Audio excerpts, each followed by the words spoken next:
time for a death battle! Rewritten. Carnage, Marvel's dangerously insane psychopath. The Mask, a total Chad who just oozes big dick energy.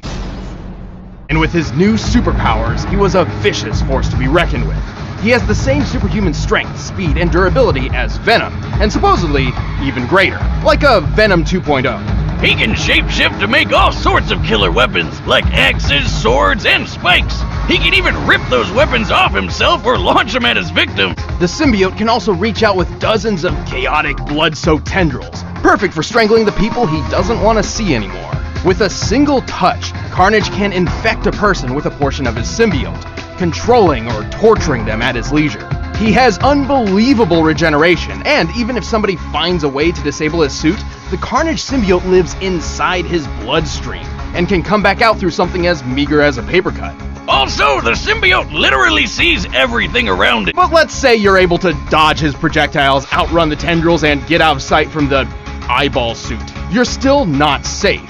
He will catch you, because he can sprout wings and fly. Carnage has said he's at least 10 times faster than the average man, but that's pretty modest because Venom has shown he can move fast enough to catch up to a bullet after it's fired, and Carnage is frequently shown to be as fast or even faster than him. This puts Carnage over 1,500 miles per hour, over twice the speed of sound. He's lifted a 50-ton tank, and he can overpower Spider-Man, whose best supported strength feat was lifting that giant machine thing that weighed as much as a 1965 locomotive. Which would put it around 130 tons. And you know those weird tendril things crawling around his body? When he wanted to find a missing journalist in New York, he climbed to the top of the Empire State Building and just stretched them all out over the 15th and 15th Street.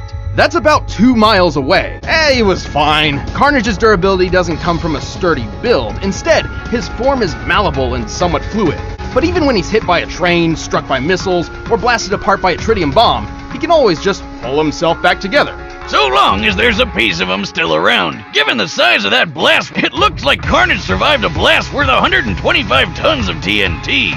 Very impressive. Also, he once smothered and survived a gene bomb designed to wipe out all of humanity except mutants. He's even survived being ripped in half and thrown into space! Well, he does share the same weaknesses as other symbiotes, namely extremely loud noises and heat. Well, until he traded the sound one for a weakness against some Cthulhu-looking magic. See, the mask itself is alive, and it desires nothing more than absolute carnage. By tapping into its wearer's repressed id, it can turn a nebbish nobody like Stanley into a rampaging serial killer. Complete with Bugs Bunny powers! Toon Force. A being that wields Toon Force seems capable of accomplishing almost anything they desire, so long as they find it humorous. With this power, the mask can manipulate the laws of physics whenever he likes, even breaking the fourth wall. Regardless, Toon Force allows the mask to summon any kind of weapon imaginable from thin air. Everything from oversized guns and rocket launchers to whoopee cushions, dynamite, anvils, hell, anything from the good fellas at Acme. Toon Force users can manipulate their bodies in any way they like, whether it be stretching their limbs, inflating themselves like a balloon, or shape-shifting into giant monsters. You can't really hurt a Toon. Well, at least not in the normal way. Right, it's not that the mask has a specific healing factor or some such, it's more like he can just say no to damage. He's had holes blown in him, had his head cut off, stripped his own flesh from his bones, and was blown up into a bloody pulp. He can outpace Lobo, remember him? Because he doesn't need to wait for his body to heal. It just happens. The mask can pick up cars and knock over buildings with ease. He can dodge point-blank bullets and run fast enough to set the ground on fire. He has survived massive explosions, giant robots, and being kicked in the testicles so hard he flew. At one point, Lobo and the Mask raced around the entire planet several times in the span of just a few seconds, and then crashed into each other in an absolutely gargantuan blast. Based on their after-trail rings, and given an estimated time frame of less than half a minute, which fits given the context, they must have been going over 9 million meters per second. There's only one way to really stop the mask, and that's by removing the mask itself. Good luck trying. The only way is if the wearer has already decided to let it come off. And with the power it gives, who'd want to?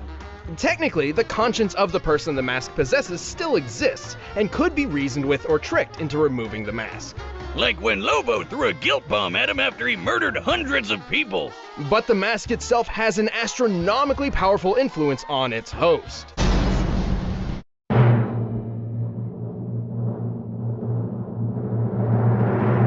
Winner is me!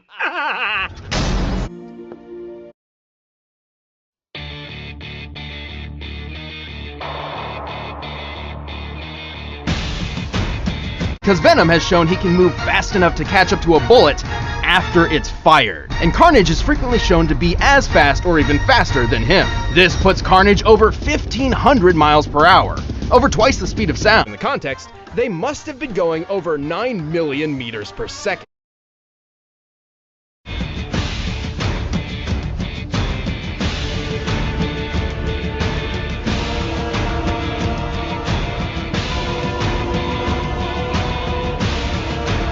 Piece of him still around. Given the size of that blast, it looks like Carnage survived a blast worth 125 tons of TNT. Not to mention the size of the blast from the Mask and Lobo's collision equals 322 teratons of TNT.